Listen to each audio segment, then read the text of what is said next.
ನರಸೀಪುರ ತಾಲೂಕಿನಲ್ಲಿ ಸಂವಿಧಾನ ಜಾಗೃತಿ ಜಾಥಾ ಕಾರ್ಯಕ್ರಮವನ್ನು ನಡೆಸಲಾಗಿತ್ತು. ನರಸೀಪುರ ತಾಲೂಕಿನ ಕೊಡಗಹಳ್ಳಿ ಗ್ರಾಮದಲ್ಲಿ ಗ್ರಾಮ ಪಂಚಾಯಿತಿ ಆವರಣದಲ್ಲಿ ಕಾರ್ಯಕ್ರಮ ನಡೆದಿದೆ. ಗ್ರಾಮಕ್ಕೆ ಆಗಮಿಸಿದ ಸಂವಿಧಾನ ಜಾಗೃತಿ ಜಾಥಾ ರಥಕ್ಕೆ ಪುಷ್ಪಾರ್ಚನೆಯನ್ನ ಸಲ್ಲಿಸಿ ಸ್ವಾಗತಿಸಿದ್ದಾರೆ ಗ್ರಾಮ ಪಂಚಾಯತ್ ಸದಸ್ಯರು ಮತ್ತು ಗ್ರಾಮಸ್ಥರು. ಬಳಿಕ ಗ್ರಾಮದ ಪ್ರಮುಖ ರಸ್ತೆಗಳಲ್ಲಿ ಸಂವಿಧಾನ ಜಾಗೃತಿ ಜಾಥಾ ರಥ ಮೆರವಣಿಗೆಯನ್ನ ಮಾಡಲಾಗಿದೆ. ಈ ವೇಳೆ ಗ್ರಾಮ ಪಂಚಾಯಿತಿ ಅಧ್ಯಕ್ಷೆ ಶೋಭಾ, ಗ್ರಾಮದ ಹಿರಿಯ ಮುಖಂಡ ಜವರಪ್ಪ, ಗ್ರಾಮ ಪಂಚಾಯಿತಿ ಸದಸ್ಯರಾದ ಧನಂಜಯ ಪಾಪಣ್ಣ ಸೇರಿದಂತೆ ಮತ್ತಿತರರು ಭಾಗಿಯಾಗಿದ್ದಾರೆ. ಒಳ್ಳೆಯ ಹಾಡನಾಡಿದ್ರು, ತುಂಬಾ ಬಹಳ ಖುಷಿ ಅನಿಸ್ತು ನನಗೆ. ನಾನು ಈಗ ನಂಜನಗೂಡು ತಾಲೂಕಿನ 45 ಪಂಚಾಯಿತಿಗಳಲ್ಲಿ ಸಂವಿಧಾನ ಜಾಗೃತಿ ಜಾಥಾವನ್ನ ಕಾರ್ಯಕ್ರಮ ಮುಗಿಸಿಕೊಂಡು ಮತ್ತೆ ತಿರುಗಾ ಇಲ್ಲಿ ಟಿ ನರಸೀಪುರ ತಾಲೂಕಿನಲ್ಲಿ 36 ಪಂಚಾಯಿತಿಗಳಿದೆ. ಈ 36 ಪಂಚಾಯಿತಿಗಳಲ್ಲಿ ಈ ಕಾರ್ಯಕ್ರಮನ ನಾವು ಹಮ್ಮಿಕೊಂಡಿದ್ದೀವಿ. ಇನ್ನು ನಾಳೆ ಬರೀ 3 ಪಂಚಾಯಿತಿಗಳು ಮಾತ್ರ ಇರೋದು. ಇವತ್ತು 2 ಪಂಚಾಯಿತಿಗಳಲ್ಲಿ ಇನ್ನು ಬಾಕಿ ಇದೆ. ನಾನು ಈ ಒಂದು ಜಾಥಾ ಕಾರ್ಯಕ್ರಮದ ಬಗ್ಗೆ ಮಾತಾಡಕ್ಕೆ ಹೇಳ್ಬಿಡ್ತೀನಿ ನಿಮಗೆ.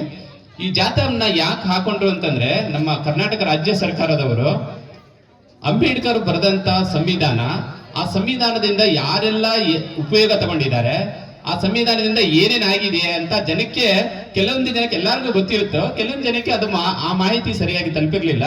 ಮತ್ತೆ ನಮ್ಮ ಕರ್ನಾಟಕ ರಾಜ್ಯದ ಎಲ್ಲ ಜನರಿಗೆ, ಗ್ರಾಮೀಣ ಭಾಗದ ಎಲ್ಲ ಜನರಿಗೆ ಸಂವಿಧಾನದ ಬಗ್ಗೆ ಅರಿವು ಮೂಡಬೇಕು.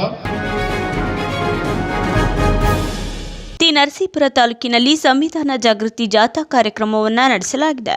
ತಾಲೂಕಿನ ಅಂಕನಹಳ್ಳಿ, ಹೆಗ್ಗೂರು, ಬನ್ನೂರಿಗೆ ಆಗಮಿಸಿದೆ ಸಂವಿಧಾನ ಜಾಗೃತಿ ಜಾಥಾ ರಥ.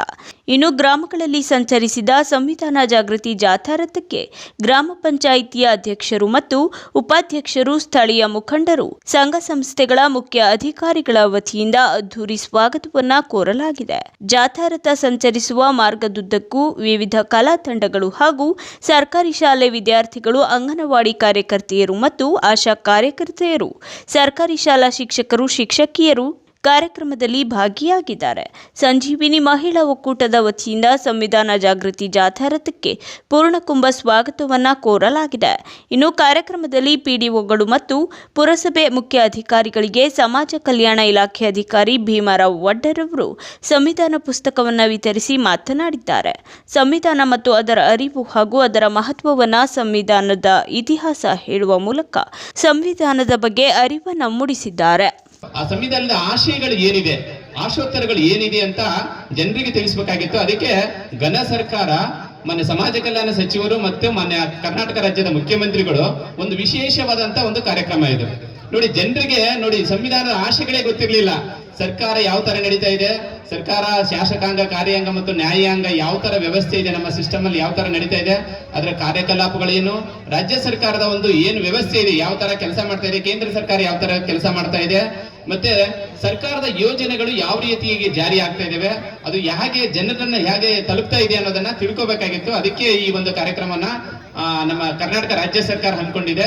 ಅದರಲ್ಲಿ ವಿಶೇಷವಾಗಿ ನಮ್ಮ ಸಮಾಜ ಕಲ್ಯಾಣ ಇಲಾಖೆ ಮಕ್ಕಳಿಗೆ ನಾವು ಸ್ಕಾಲರ್ಶಿಪ್ ಕೊಡ್ತೀವಿ, ಹಾಸ್ಟೆಲ್ ವ್ಯವಸ್ಥೆ ಇದೆ, ತುಂಬಾ ಒಳ್ಳೊಳ್ಳೆ ಸ್ಕೀಮ್ಗಳನ್ನೇ ಇದೆ ನಮ್ಮಲ್ಲಿ ಇದರಲ್ಲಿ ಸಮಾಜ ಕಲ್ಯಾಣ ಇಲಾಖೆಯಲ್ಲಿ. ಬಟ್ ಇದು ಒಂದು ವಿಶೇಷವಾದಂತ ಒಂದು ಕಾರ್ಯಕ್ರಮನ ಹಾಕೊಂಡು ಜನರಿಗೆ ಸಂವಿಧಾನದ ಆಶಯಗಳನ್ನ ತಿಳಿಸಬೇಕಾಗಿತ್ತು.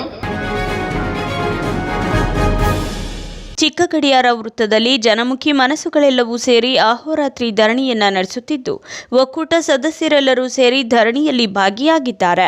ಮಲತಾಯಿ ಧೋರಣೆ ಮಾಡುತ್ತಿರೋ ಸರ್ಕಾರದ ವಿರುದ್ಧ ಹೋರಾಟವನ್ನ ನಡೆಸಲಾಗಿದ್ದು, ಕರ್ನಾಟಕ ನೆಲದಲ್ಲಿರುವ ಅನ್ಯ ಭಾಷಿಗರು ಸಹ ಪ್ರತಿಭಟನೆಯಲ್ಲಿ ಭಾಗವಹಿಸಲು ಕೇಳಿಕೊಳ್ಳಲಾಗಿದೆ. ಒಕ್ಕೂಟದ ಸರ್ಕಾರದಿಂದ ಅನ್ಯಾಯವಾಗಿರುವುದು ಒಕ್ಕೂಟದ ಸರ್ಕಾರಕ್ಕೆ ಗೊತ್ತಿದೆ. ನಮ್ಮ ದೇಶದಲ್ಲಿ ಒಂದು ಸಂವಿಧಾನ ಇದೆ. ಮೈಸೂರಿನಲ್ಲಿ ನಡೆಯುತ್ತಿರುವಂತಹ ಈ ಕಾರ್ಯಕ್ರಮ ಇಡೀ ಕರ್ನಾಟಕಕ್ಕೆ ಮಾದರಿಯಾಗಬೇಕು. ಒಕ್ಕೂಟದ ಸರ್ಕಾರ ಮಾಧ್ಯಮಕ್ಕೂ ಕೈ ಹಾಕುತ್ತದೆ. ತೆರಿಗೆ ನಮ್ಮ ಹಕ್ಕು. ನಮಗೆ ಮಾಧ್ಯಮದವರೆಲ್ಲರೂ ಕೈ ಜೋಡಿಸಬೇಕು ಎಂದು ಕೇಳಿಕೊಳ್ಳುತ್ತೇನೆ ಎಂದು ಮೈಸೂರು ನಗರದ ಜಲದರ್ಶಿನಿ ಅತಿಥಿ ಗೃಹದಲ್ಲಿ ಪತ್ರಿಕಾಗೋಷ್ಠಿಯನ್ನ ನಡೆಸಿ ಕರ್ನಾಟಕ ಜನರಂಗ ಪತ್ರಿಕಾಗೋಷ್ಠಿಯಲ್ಲಿ ಉದ್ದೇಶಿಸಿ ಮಾತನಾಡಿದ್ದಾರೆ ಜನಾರ್ದನ್ ರವರು. 10 ಗಂಟೆಗೆ ಮೈಸೂರಿನ ಚಿಕ್ಕ ಗಡಿಯಾರದ ಸ್ಥಳದಲ್ಲಿ 48 ಗಂಟೆಗಳ ಕಾಲ ಅಹೋರಾತ್ರಿ ಶಾಂತಿಯುತವಾದಂಥ ಪ್ರತಿಭಟನಾ ಧರಣಿ ನಡೀತಾ ಇದೆ. ಮೈಸೂರಿನ ಎಲ್ಲ ಸಾಂಸ್ಕೃತಿಕ ವಲಯಗಳು, ಕಲಾವಿದರು, ಸಾಹಿತಿಗಳು, ಪ್ರಗತಿಪರ ಸಂಘಟನೆಗಳು ಭಾಳ ಶಾಂತಿಯುತವಾಗಿ ಈ ಒಂದು ನಮ್ಮ ಬೇಡಿಕೆಯನ್ನು, ನಮ್ಮ ಹಕ್ಕನ್ನು ಪಡೀಲಿಕ್ಕೆ ನಾವು ಹೊರಟಿದ್ದೇವೆ. ಹೀಗಾಗಿ ಸಾರ್ವಜನಿಕರು ಎಲ್ಲ ತೆರಿಗೆಯನ್ನು ಕೊಡ್ತಕ್ಕಂಥವರು ನಮ್ಮ ಪೊಲೀಸ್ ಇಲಾಖೆಯವರು, ಮಾಧ್ಯಮದವರು ಎಲ್ಲರೂ ನಮ್ಮೊಟ್ಟಿಗೆ ಸಾಂಗತ್ಯವನ್ನು ಕೊಟ್ಟು ಈ ಒಂದು ಯಶಸ್ವಿ ಜನರಂಗದ ಕಾರ್ಯಕ್ರಮವನ್ನು ಯಶಸ್ವಿ ಮಾಡಬೇಕು ಅಂತ ತಮ್ಮಲ್ಲಿ ವಿನಯಪೂರ್ವಕವಾಗಿ ನಾವು ಅಭಿನಂದಿಸ್ಕೊತಾ ಇದ್ದೇವೆ. ಫೆಬ್ರವರಿ 26ರಂದು ಸಿದ್ದರಾಮನ ಹುಂಡಿಯಿಂದ ಮೈಸೂರು ಜಿಲ್ಲಾಧಿಕಾರಿ ಕಚೇರಿವರೆಗೆ ಪಾದಯಾತ್ರೆಯನ್ನ ನಡೆಸಲಾಗಿದ್ದು, ಸುಮಾರು 6,000 ಜನ ಪಾದಯಾತ್ರೆಯಲ್ಲಿ ಭಾಗವಹಿಸಲಿದ್ದಾರೆ.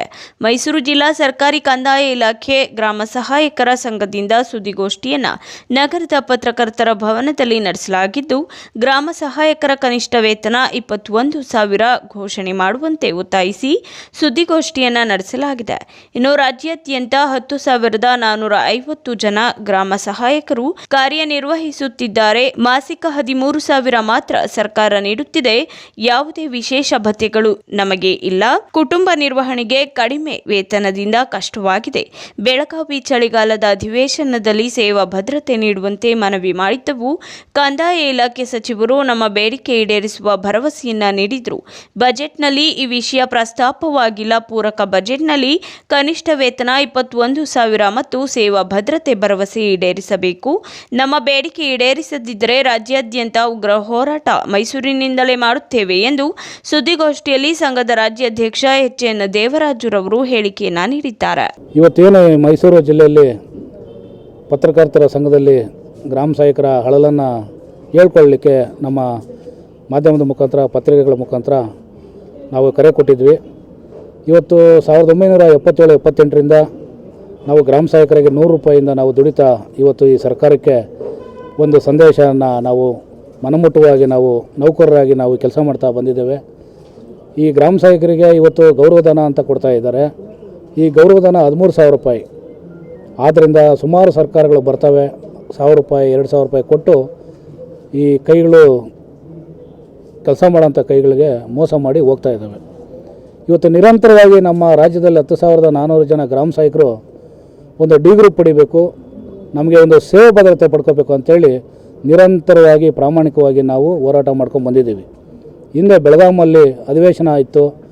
ಸುವರ್ಣಸೌಧದಲ್ಲಿ ಅಧಿವೇಶನದ ಸಂದರ್ಭದಲ್ಲಿ ಇಡೀ ರಾಜ್ಯಾದ್ಯಂತ 10,400 ಜನ ಕಿತ್ತೂರಿನಿಂದ ಪಾದಯಾತ್ರೆ ಮಾಡಿ ಸುವರ್ಣಸೌಧ ತಲುಪಿ ನಾವು ಅಲ್ಲಿ 10,000 ಜನ ಕೂತ್ಕೊಳ್ತೀವಿ. ಕರ್ನಾಟಕ ರಾಜ್ಯದಲ್ಲಿ 10,450 ಜನ ಗ್ರಾಮ ಸಹಾಯಕರ ಪರವಾಗಿ ಸರ್ಕಾರಕ್ಕೆ ನಾವು ಒತ್ತಾಯ ಮಾಡ್ತಾಯಿದ್ವಿ. ಮಾನ್ಯ ಮುಖ್ಯಮಂತ್ರಿಗಳು, ಮಾನ್ಯ ಕಂದಾಯ ಸಚಿವರು, ನೀವು ಸೃಜನಶೀಲ ಮತ್ತು ಕ್ರಿಯಾಶೀಲವಾಗಿದ್ದೀರಿ. ಸರ್ಕಾರಗಳು ನೀವು ಎಲ್ಲ ರಾಜ್ಯದ ಎಲ್ಲ ನಾಗರಿಕರು ಮತ್ತು ಪ್ರಜೆಗಳು ನಂಬಿದ್ದೀವಿ. ಬೆಳಗಾವಿ ಅಧಿವೇಶನದಲ್ಲಿ ಕರ್ನಾಟಕ ರಾಜ್ಯ ಸರ್ಕಾರ ನಮಗೆ ಭರವಸೆ ಕೊಟ್ಟ ಭರವಸೆನ ಯಾಕೆ ಈ ಬಜೆಟಲ್ಲಿ ನೀವು ಉಳಿಸ್ಕೊಂಡಿಲ್ಲ? ಸರ್ಕಾರ ನಿಮಗೆ 59,000 ಕೋಟಿ ಗ್ಯಾರಂಟಿಗಳಿಗೆ ಕೊಡೋಕ್ಕಿದೆ. ಕೇವಲ 10,400 ಜನ ಬಡಪಾಯಿಗಳು ನಾವು ಗ್ರಾಮ ಸಹಾಯಕರಿಗೆ ಒಂದು ಸ್ವಲ್ಪ ಬಜೆಟ್ ಕೊಡೋಕ್ಕಾಗಲ್ವಾ? ಶಿವಾಜಿ ಮಹಾರಾಜರು ತಮ್ಮ ಶಕ್ತಿಯ ಮೇಲೆ ನಂಬಿಕೆ ಇಟ್ಟುಕೊಂಡು ಹೋರಾಟ ಮಾಡಿದ ಅಪ್ರತಿಮ ವೀರ ಎಂದು ಮಾಜಿ ಮಹಾಪೌರರಾದ ಸಂದೇಶ ಸ್ವಾಮಿರವರು ತಿಳಿಸಿದರು. ನಗರದ ಇರ್ವಿನ್ ರಸ್ತೆಯಲ್ಲಿರುವ ಶ್ರೀ ಪಂಚಮುಖಿ ಆಂಜನೇಯ ಸ್ವಾಮಿ ದೇವಸ್ಥಾನದ ಆವರಣದಲ್ಲಿ ಪ್ರಜ್ಞಾವಂತ ನಾಗರಿಕ ವೇದಿಕೆ ಸೋಮವಾರ ಆಯೋಜಿಸಿದ್ದ ಛತ್ರಪತಿ ಶಿವಾಜಿ ಮಹಾರಾಜರ ಜಯಂತಿ ಆಚರಣೆ ಸಮಾರಂಭದ ಅಧ್ಯಕ್ಷತೆ ವಹಿಸಿ ಮಾತನಾಡಿ, ತಮ್ಮ 15ನೇ ವಯಸ್ಸಿನಲ್ಲೇ ವಿದೇಶಿಯರ ದಾಸ್ಯದಿಂದ ದೇಶವನ್ನು ಮುಕ್ತ ಮಾಡಬೇಕು ಎಂಬ ಹಂಬಲ ಹೊತ್ತಿದ್ದ ಶಿವಾಜಿ ಮಹಾರಾಜರು ಅಪ್ರತಿಮ ದೇಶಭಕ್ತ ಎಂದು ತಿಳಿಸಿದರು. ಶಿವಾಜಿ ಮಹಾರಾಜರಂತೆ ಇಂದಿನ ಯುವಕರು ಕೂಡ ನಿಮ್ಮ ಶಕ್ತಿಯ ಮೇಲೆ ನಂಬಿಕೆ ಇಟ್ಟುಕೊಂಡು ಉತ್ತಮ ಜೀವನ ರೂಪಿಸಿಕೊಳ್ಳಬೇಕು. ಮರಾಠ ಸಮುದಾಯದವರು ಅಲ್ಪಸಂಖ್ಯಾತರು ಎಂದು ತಿಳಿಯಬೇಡಿ, ನಿಮ್ಮೊಂದಿಗೆ ನಾವಿದ್ದೇವೆ ಎಂದು ತಿಳಿಸಿದ್ದಾರೆ. ಕನ್ನಡ ಸಾಹಿತ್ಯ ಪರಿಷತ್ತಿನ ಅಧ್ಯಕ್ಷರಾದ ಮಡಿಕೆರೆ ಗೋಪಾಲ್ ಮಾತನಾಡಿ, ಶೂನ್ಯದಿಂದ ಸಾಮ್ರಾಜ್ಯ ಕಟ್ಟಿದ ಶಿವಾಜಿ ಮಹಾರಾಜರ ಕಾಲದ ಚರಿತ್ರೆ ನೆನಪು ಮಾಡಿದರೆ ನಮ್ಮ ಅಭಿಮಾನ ಉಕ್ಕಿ ತಲೆಬಾಗುತ್ತದೆ. ಈ ನಾಡಿನ ಪರಂಪರೆ, ಸಂಸ್ಕೃತಿ, ಧರ್ಮ, ಕಲೆ, ನೀತಿ ನಿಯಮಗಳನ್ನು ಪ್ರತಿನಿಧಿಸುತ್ತಾ ಒಂದು ಅದ್ಭುತ ಸಾಮ್ರಾಜ್ಯ ಕಟ್ಟಿ ಮುಂದಿನ ಹಲವು ಪೀಳಿಗೆವರೆಗೆ ಸ್ಫೂರ್ತಿ ನೀಡುವುದಕ್ಕೆ ಶಿವಾಜಿ ಮಹಾರಾಜರು ಜೀವನದಿಂದ ಅರ್ಥವಾಗುತ್ತದೆ ಎಂದು ತಿಳಿಸಿದ್ದಾರೆ. ಈ ವೇಳೆ ಕಾರ್ಯಕ್ರಮದಲ್ಲಿ ಕನ್ನಡ ಸಾಹಿತ್ಯ ಪರಿಷತ್ತಿನ ಅಧ್ಯಕ್ಷರಾದ ಮಡಿಕೆರೆ ಗೋಪಾಲ್, ಮಾಜಿ ಮಹಾಪೌರರಾದ ಸಂದೇಶ ಸ್ವಾಮಿ, ಹೋಟೆಲ್ ಮಾಲೀಕರ ಸಂಘದ ಅಧ್ಯಕ್ಷರಾದ ನಾರಾಯಣಗೌಡ, ಅರ್ಚಕರ ಸಂಘದ ಅಧ್ಯಕ್ಷರಾದ ವಿದ್ವಾನ್ ಕೃಷ್ಣಮೂರ್ತಿ ಸೇರಿದಂತೆ ಮತ್ತಿತರರು ಭಾಗಿಯಾಗಿದ್ದರು. ನಮ್ಮ ವಿಕ್ರಮ ಅಯ್ಯಂಗಾರ್ ಮತ್ತು ಗೆಳೆಯರು ನಿತ್ಯ ನಿರಂತರವಾಗಿ ಇಂಥ ರಾಷ್ಟ್ರ ಪ್ರೇಮಿಗಳನ್ನು ಪರಿಚಯ ಮಾಡುವಂಥ ಅವರು ನೆನೆಯುವಂಥ ಕೆಲಸವನ್ನು ಆಗಾಗ ಮಾಡ್ತಾ ಇರ್ತಾರೆ. ಯುವಕರಲ್ಲಿ ಈ ಮನೋಭಾವನೆ ಕಡಿಮೆ.